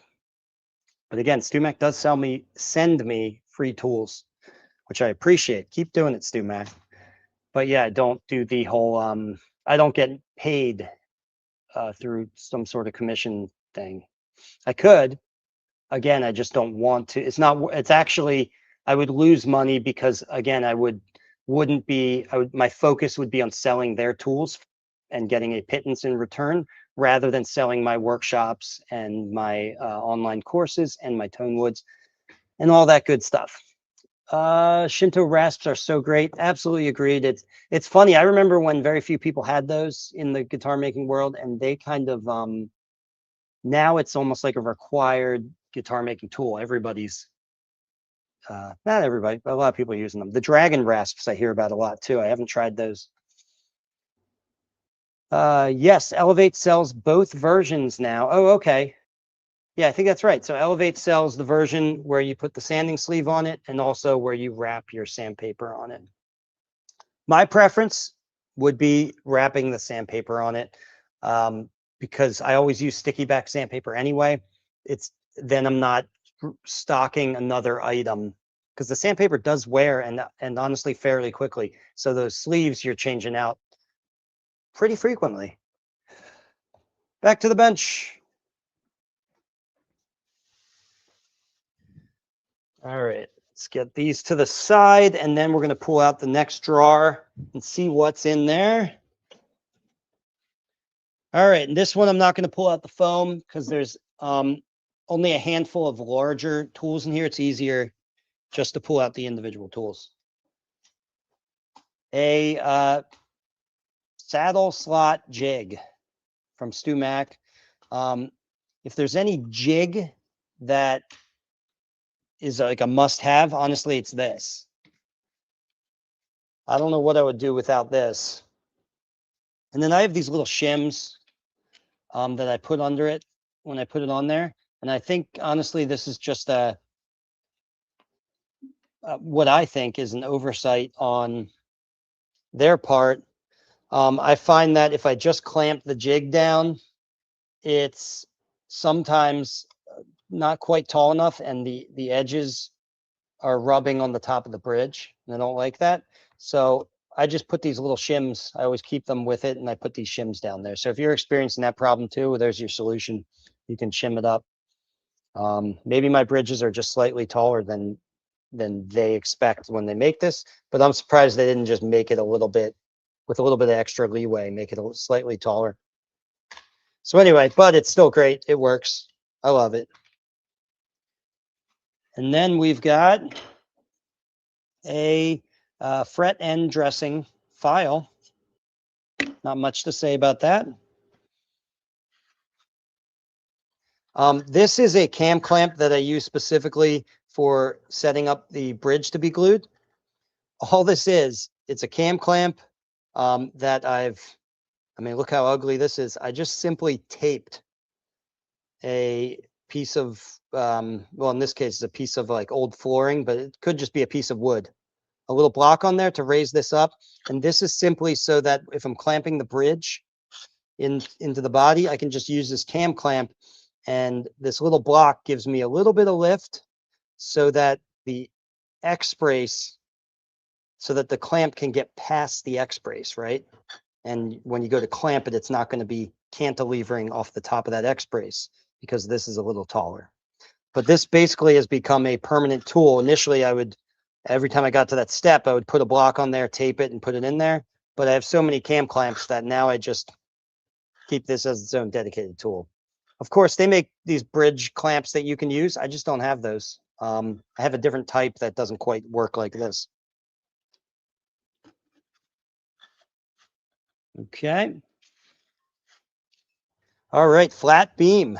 Stu Mac sells these, but you can, anywhere you can find a place that mills metal, you can get a nice, reliably flat beam for leveling fretboards, leveling frets, and then also just everything where you need a flat beam for leveling, right? Even these sanding boards that I showed you earlier, every once in a while, every couple of years, I have to, I check though, when I take the paper off, I'll check with a straight edge how level this is, because it is just MDF.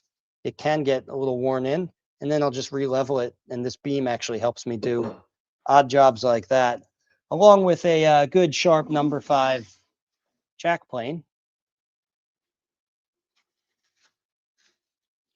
And my radius beam, I have several radius beams, but this one is most commonly used because it's used for the guitars in the 8-day hands-on workshop here at Eric Schaefer Guitars, ericschaeferguitars.com.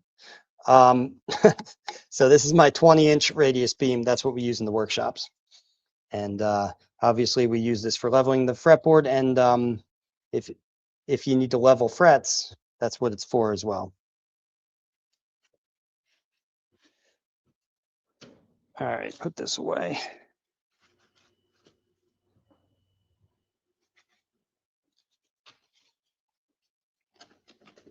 All right, not much left down here in the drawers. Kerfing clamps. So actually I want to talk about this.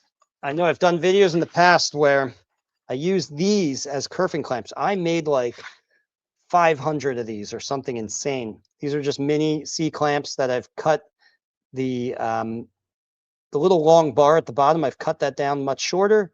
And then I've dipped this in Plastidip, which is like a wrench handle material. Dipped it in Plastidip, and it makes these nice little mini clamps, which honestly are super useful to have like a dozen of these. You just don't need 500 of them like I have.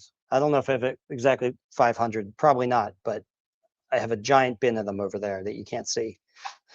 And the reason I made so much at one point, because I found these to be the best at getting absolutely perfect glue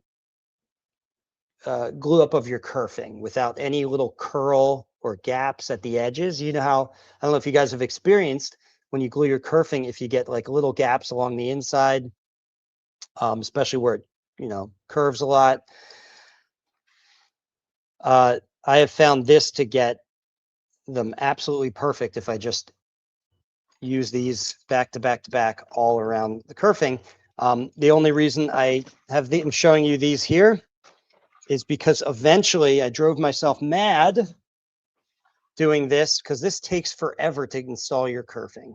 It just takes too long, and it's probably the juice isn't worth the squeeze. So sometimes, so I still use them on the kerfing if I notice I'm getting gaps for some reason.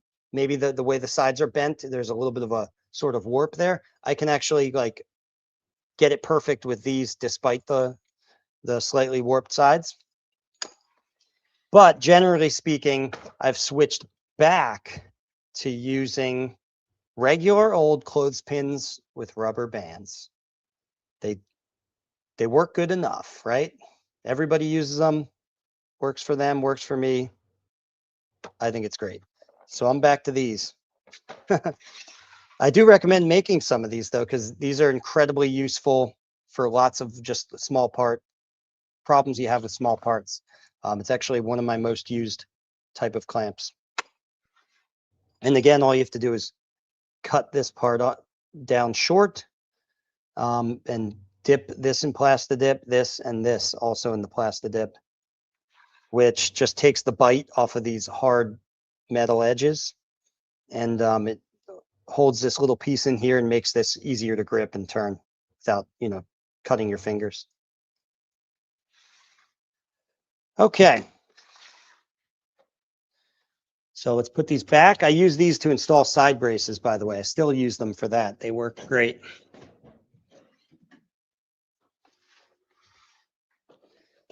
And some quick grip clamps just for convenience are in there. And little top protectors just for when I'm doing my fret work. I put 2 of these, one on each side of the fretboard, just covering the upper bout of the top. Got to protect that softwood from your files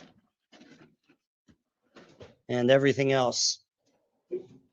And then down here, I just have the very bottom drawer. I just have some of these heavy items. Like this vise, this swivel vise, which, by the way, many of you may know this as the Dan Earlywine vise or something like that. It is also, the actual name for it is a swivel vise. I think also a pattern maker's vise. But at the very least, it's a swivel vise. So if you know the actual term for it, you can find the product somewhere else, and you can actually shop around and find a good price for it. It won't be in this gorgeous Stumac red, I will say. I've seen them in a green color. But hey, you buy yourself a can of red paint and you're in business. You've got the same thing then, and you'll save quite a bit. Okay, and then this is a fret buck. If you're fretting over the body, which you should be, I mean, it's okay if you're not, but I think you can do the best work on acoustic guitars by fretting over the body for a number of reasons, which I'm not going to get into here. But if you are fretting over the body, you need something to mute the recoil of the soundboard. You can't just hammer in those frets over the soundboard, because the sound box is essentially a recoil machine. It's designed to produce recoil, because recoil is basically the same thing as resonance, right? And that's what we want. But when we're hammering in the frets, we don't want that. So this fret buck will mute the whole thing, so you can hammer in those frets, those last couple frets that go out over the sound box. And then this is a nut slotting file, which I use not only for nut slotting, but also for inlay work, because really a nut slotting file is essentially just a jeweler's vise. Once again, if you know the names of these things, You don't necessarily have to buy them from StewMac or from a, expensive lutherie supplier. You can find them out in the wild, like at a, jewelry, jeweler's supplier.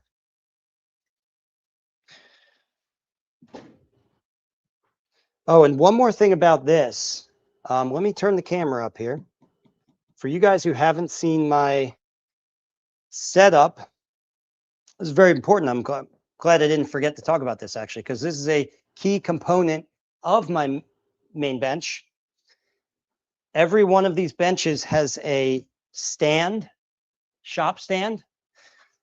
This one's the StewMac shop stand with a radius dish fastened to the shop stand with just some bolts down here.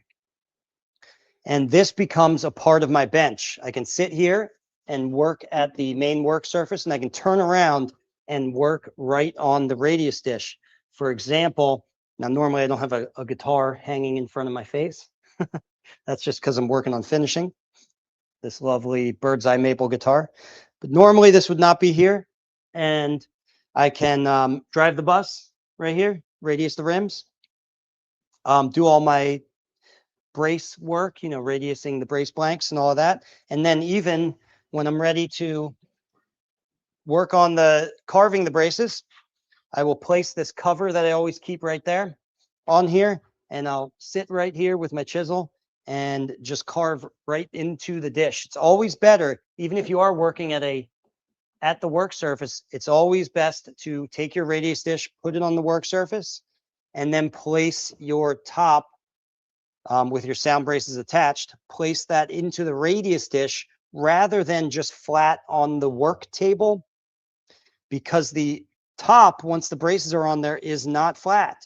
So if you place it onto a flat surface, you are very seriously risking cracking that top just by leaning a little bit onto it. I've done this before when you're carving the braces. So always, when you're carving, put your radius dish under the top so it's actually supported. So anyway, that's why I like this. I can do all my carving here. I spend many hours just sitting here at the radius dish doing a lot of work. And then also when I need to use my flat sanding boards, I don't put them on the work surface. I just pull them out and I put them right here. And because this is radiused, that means it grips the board at two edges, which means this actually can't move. If this was a flat surface, it might have a slight slope to it and peak in the middle. And when you go to sand it, like if I just put it on my flat work surface, it would kind of be wobbling and moving side to side. You can put anything on this radius dish like this, that's a flat board, and it sticks to it. It does not move, so that you can sand on it. So a little subtle, but very useful detail of this setup that I find helpful, because I use these a lot, these sanding boards. And then the other thing, what got me talking down this road when we were looking at the swivel vise, is this radius dish easily comes off, and the swivel vise, again right here, goes on there. So then I can do, this becomes a completely different workstation once I get halfway through the build and switch to neck carving mode. Radius dish goes away, swivel vise goes in there. Now I can stand at this location with my vise and do all my neck carving kind of out in space here, not cluttered against the wall by the bench. Because having that like open space while you're carving is, I find, very useful. Very, very useful. Okay. And let's see. A couple other things we could talk about. I also keep down here this vise. This is just a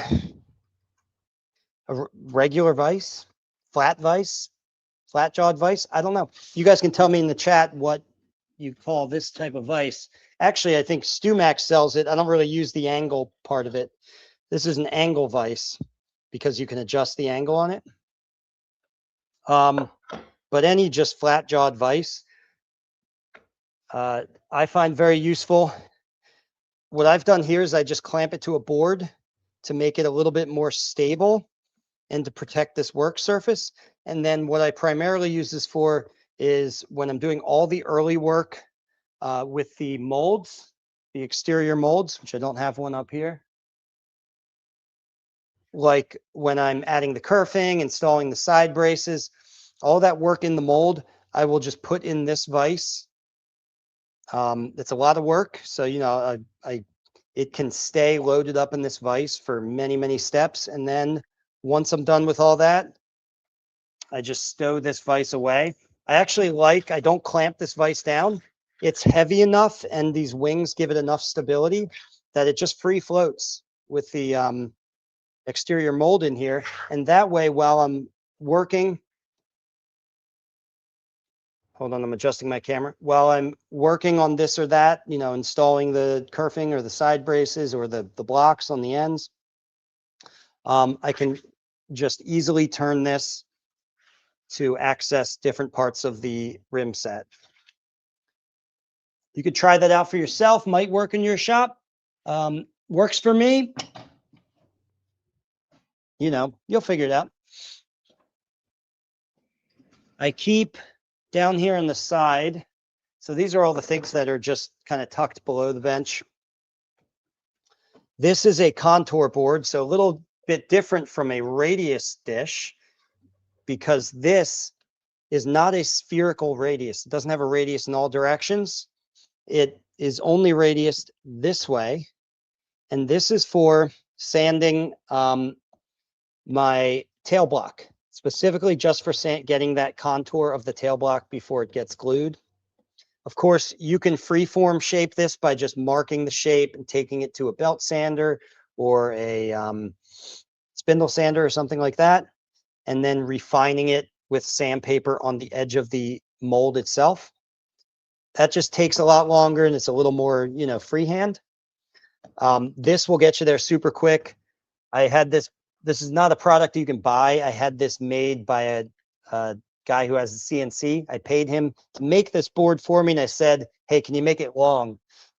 What is this, like 30 inches or something? Here, I'll give you an actual number. 24 inches. I was off. So it's 2 feet. 2 feet long because when you're sanding, you can slap some 80 grit on here and having a nice long stroke will make the job go a lot quicker than if you just have a tiny little block and you're going like this. Okay, because here you can't do circles because the radius only goes in one direction. You got to kind of shoot along that radius. So that's specifically for the tail block.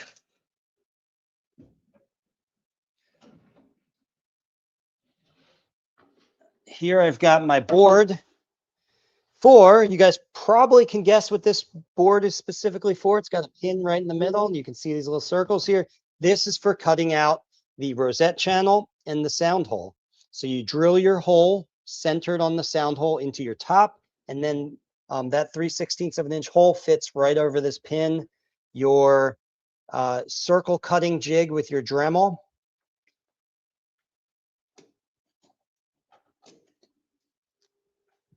then goes right over that pin, and you can route out those 2 items, the channel and the sound hole. And I also painted this fire truck red. Honestly, the reason I spray painted these was because I found that during my hands-on workshops, I would have the 3 students in here, and I like to just, sometimes I like to just be able to, as a teacher, I like to be able to speak and like have the students do it rather than me getting like finding every single tool for them and putting it in front of them. I like being able to, as you can see, I'm very organized here, and I like being able to say, okay, go ahead and grab your marking gauge, for example, and they know where it is, so they go ahead and grab it. I found with the variety of boards I have under there, especially with this one, I always ended up, they always ended up pulling out various boards and saying, is it this? Is it this?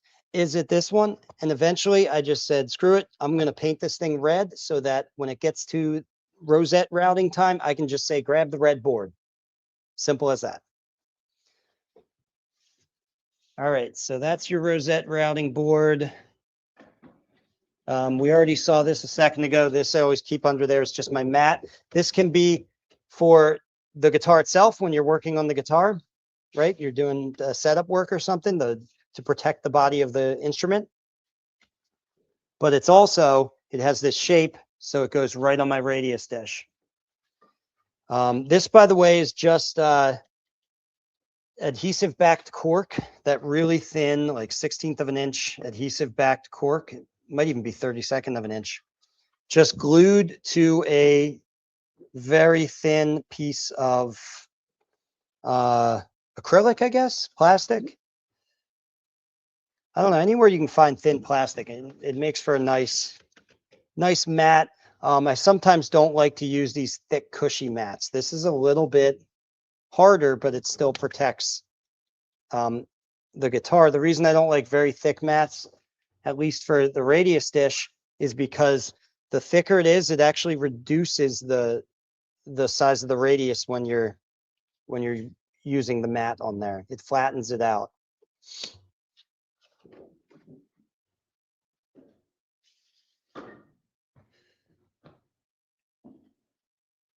All right, and we started to talk about the Dremels. This will be very instructive, I think. Down here, I have a special holder I made. I could show it to you, but it'd be hard to get the camera down there. So I'm just going to pull the Dremels out. You don't need to see the holder. It's not that interesting. But the Dremels are what's interesting, because I've got 4 different Dremels. Each student has 4 Dremels, and these are set up specifically for certain tasks, so I don't have to change everything out. That's always a really, if you're really getting into guitar making and you know you're going to keep doing it, it's not just a simple hobby. It makes sense to buy a bunch of Dremels and dedicate them for specific tasks. Dremels are cheap. These attachments on them, like the bases, are not necessarily cheap. They're pretty expensive, but the Dremels themselves are very cheap. So just from a time standpoint, having to constantly swap out bits and set these up and set the heights of things becomes very onerous. It's true with full-size routers too. You can do the same concept with routers. I have 9 routers in this shop because most of them are dedicated to something like that. So let's talk about what I've dedicated these to. And we'll start with these 2, because these 2 Dremels actually go together. They're like sister Dremels. We've got this Dremel is for it's for setting the heights of my brace ends. So all of the brace ends that tuck into the kerfing, so that's all of your back braces, the X brace and the transverse bar, those all get tucked into little notches in the kerfing to make them structurally sound. And so I use this to get a machine level precision. I'll carve them first with the chisel, but then I follow up the very ends of the braces with this Dremel to set them to a very specific height. And then I follow that up with this Dremel. I use this to cut the notches themselves, because this is also set to the inverse of that height, right? So that essentially you have like male, female, right? For a joint, the male part of the joint, the female part of the joint. I find that it's way more accurate. I get my brace notches are like this nice, perfect, crisp fit, compared to if I was just doing it by hand with, say, just a chisel and like a little Dozuki saw or a razor saw. It's fine to do it that way, but as you know, if you do it that way, you're not getting these super tight joints. There's a lot of give in there, most likely. I mean, I don't know, maybe you're a freaking savant with that. I don't know. But I need this Dremel set up, and I think might be helpful to you guys too. This one is set up for the saddle slot, and I use a plunge bass for that, which, by the way, I'm so glad Stu Mack and other companies finally came out with plunge basses for Dremels. You know, for the longest time, believe it or not, these did not exist anywhere. You could get plunge basses for routers, of course, those have existed forever, but nobody ever came up with the idea of putting a plunge bass on a Dremel. Seems obvious to me. If it works on a router, it should work and be just as useful on the Dremel. But I remember always having to use the fixed basses, and for things like saddle slots, you just got to like tip it in. It was super awkward. And for inlays, but yeah, so for saddle slots, inlays, rosette channels, stuff like that, the plunge bass definitely helps. You can get away without it, like I did in the past, but it helps. And speaking of rosette channels, that's what this is for. Circle cutting jig, again on the plunge bass, so that I can plunge in. These are expensive, the plunge basses. You can get by with the fixed bass for this, but if you have a good budget to use, it's a little better to use the plunge bass. All right, so that is the Dremels. Hold on, I always have to clear the space a little bit to give me room for the next thing. And here, let's switch up the camera just to keep it interesting. There we go. And I've got a couple other things down here. Some of these things are less interesting, so I might not talk about them really, but this is just a little maid's tub bin that I keep. I don't know why this was in there. That I keep these little Jorgensen clamps in for attaching the neck block and the tail block, and just anything you need these small clamps for. Use those all the time. They're right there at the ready. I have more of these clamps for big jobs like gluing up panels and stuff, but that's all downstairs. So there are some things where if you have a lot of them and often you only need a few, you want to set up a small little bin for that small amount that you typically need right at your main bench.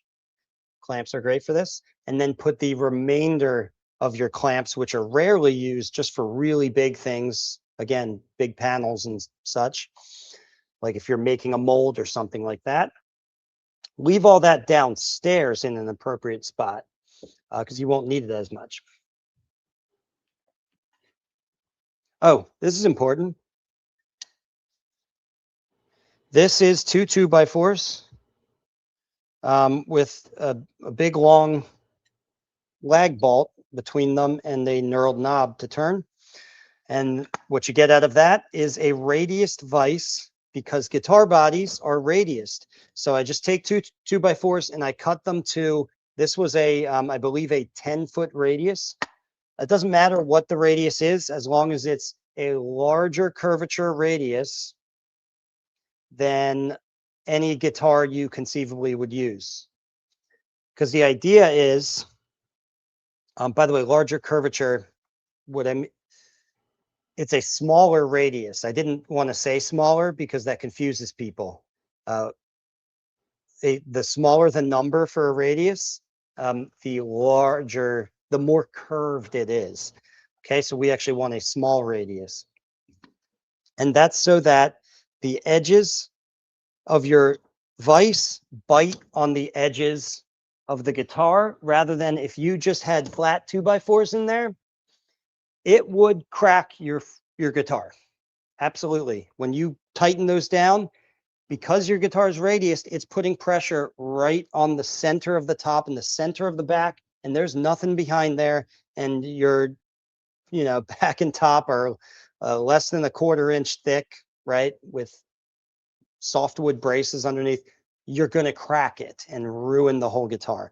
Very important to put a nice small radius, which means more curvature, on here. Smaller than any radii you would conceivably use. I find a 10-foot radius worked for me. And then stick some cork on there, make it soft. Oh, there's a weight always down here.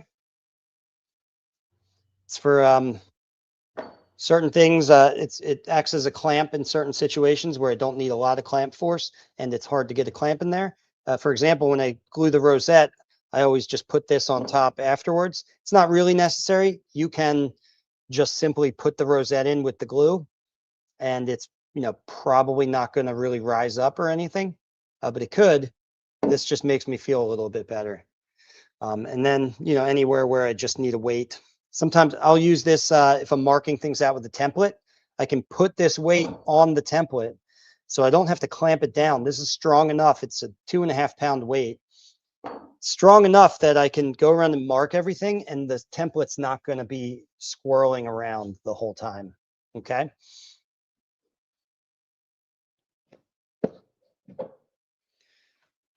Let's see. And then these center finders.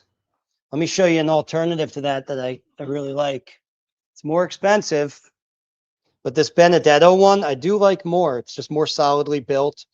And I like this, how when you're lining your fretboard up with the center line of your bridge, I like how you can screw this down and actually bring this point right to the center line. It really like dials in the accuracy more than trying to look at this center line here. But they both work, and honestly, they both work well enough that I'm not going to like swap these ones out for these ones.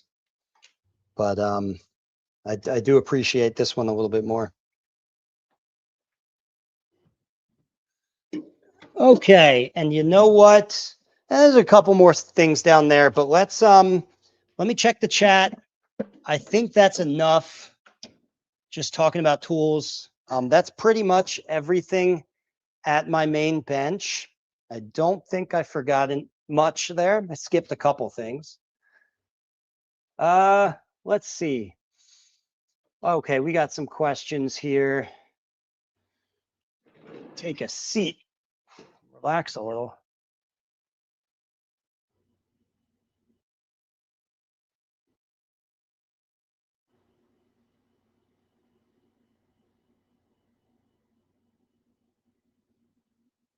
John Long says, I'm the opposite of 5S, sadly, but would like to be more organized.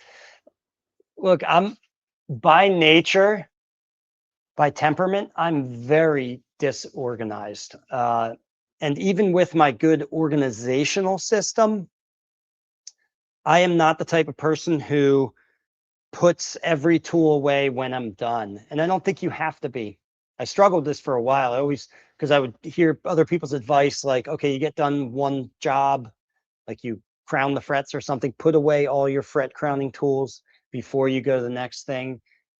Not that that's bad advice. I think it's just temperament specific. So for me, what I do is I just keep working and my space around me gets messier and messier until it reaches a critical threshold and I'm forced to actually put everything away. But being as organized as I am, see, organized is different from clean, right? I'm organized in the sense that when it gets to that critical point and now it's actually affecting my ability to work, the messes, everything has a place. So the act of like going through the whole shop and just kind of cleaning everything becomes very manageable. So anyway, I hope that makes sense.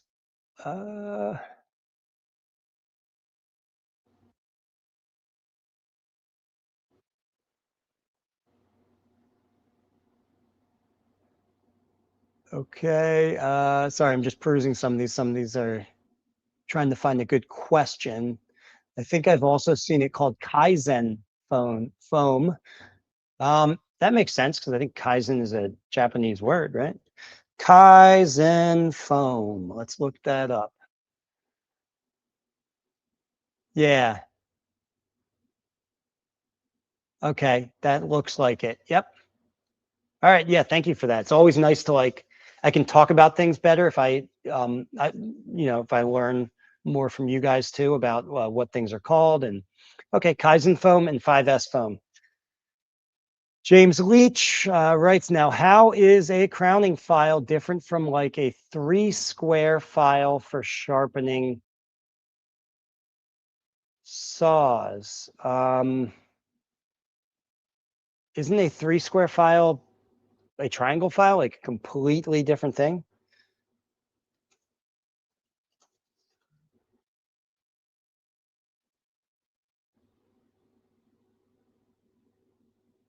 Yeah, that's what I thought it was. Okay. I mean, it's completely different. A fret crowning file. Here, I'll show you. So you're talking about is basically a triangular needle file. Oops.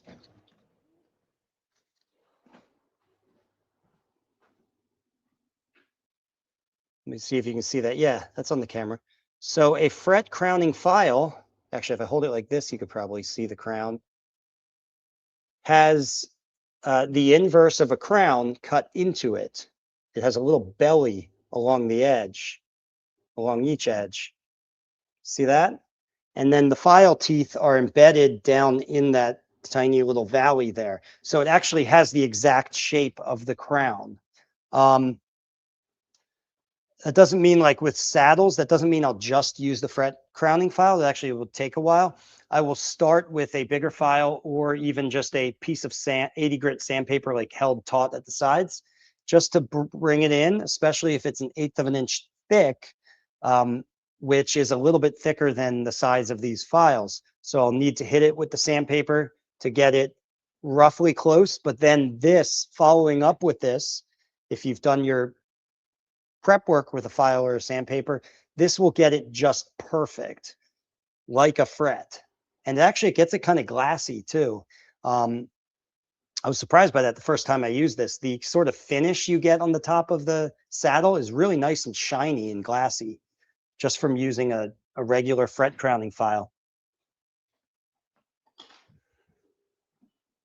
Okay.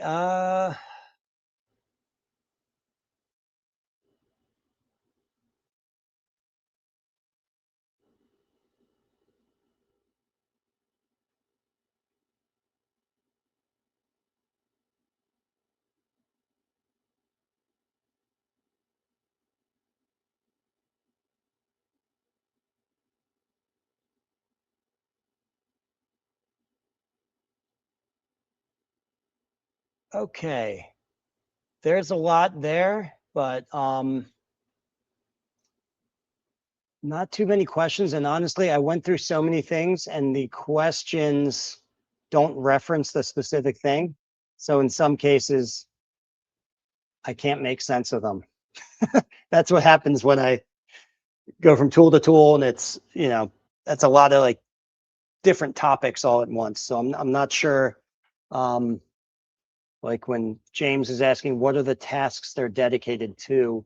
I don't know what I was talking about at the moment that you asked that question. So if you want to ask another question now that, references that point in the video, not as a timestamp, but I mean, references the tool I was using, then go ahead. What grit are you using on that rolling pin sander? Usually, I am using 80 grit and 120. It depends. So, but usually the 80 grit stays on there. Yeah. So you got to be a little more cautious with the 80 grit if it's plastic binding, because plastic, it isn't great to get these super coarse scratches. They tend not to come out. But and if you're binding super thin, if I'm using wood binding, I use much thicker wood binding than the average person. I actually custom order strips from Gurian Instruments because I don't like the thickness or the height of regular binding strips you might get from, say, Stu Mac. So I get a custom order that's both taller and thicker, and that way that extra thickness allows me to embed them a little bit deeper. They look stronger that way. It's a better looking binding, especially if you're using wood, you want to see some of the character of the wood. And then in that case, I'm not as worried about using a heavy grit when I'm kind of sanding out the proud portions that stick out over the sides. Because you always got to worry about sanding too much on stuff like that. So sometimes it does make sense to start with 120. But I'd say, yeah, mostly 80. You answered it immediately after. Okay, good. That's good, because I do want to answer as many questions as I can here. 80 seems aggressive for side leveling, but fair enough. I'll have to look into that supplier for, yeah. And you know what, like if that seems aggressive for you, then use the 120. And honestly, if 120 works fine and you're not spending way too much time or baking the paper, like just ruining the paper and going through like, you know, a whole roll every single time, then yeah. Okay. All right. Well, if you don't have any other questions, we'll kind of wrap it up here. By the way, if you like what I do and you get a little something out of these lessons, you can go to ericschaeferguitars.com. There you can see the schedule of dates for my workshops. Let me pull it up on the screen here. It's an 8-day course where you build a flat top acoustic right here in the shop. That bench we were at today, looking at all the tools, you would occupy one of those benches and be using those exact tools.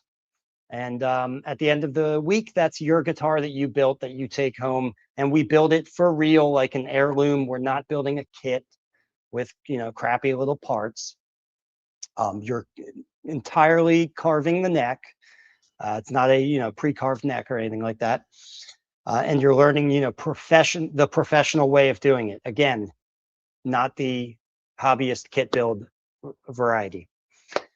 And so the dates for that are at ericschaeferguitars.com. Actually, I do have them right up here. Rather than putting them on the screen, I'll just read them to you. We have August 1st through 8th, one workshop. Then there's September 12th through 19th, October 10th through 17th, and November 7th through the 14th. So check that out, guys.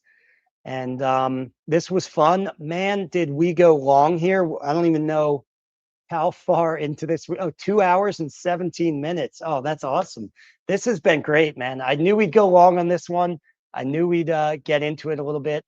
I didn't think we'd go that long, and that's awesome. So I will see you guys in the next one. I'm definitely doing more of these videos, at least every 3 days. Okay, I might do more just for some practice. I might actually do more live streams back to back.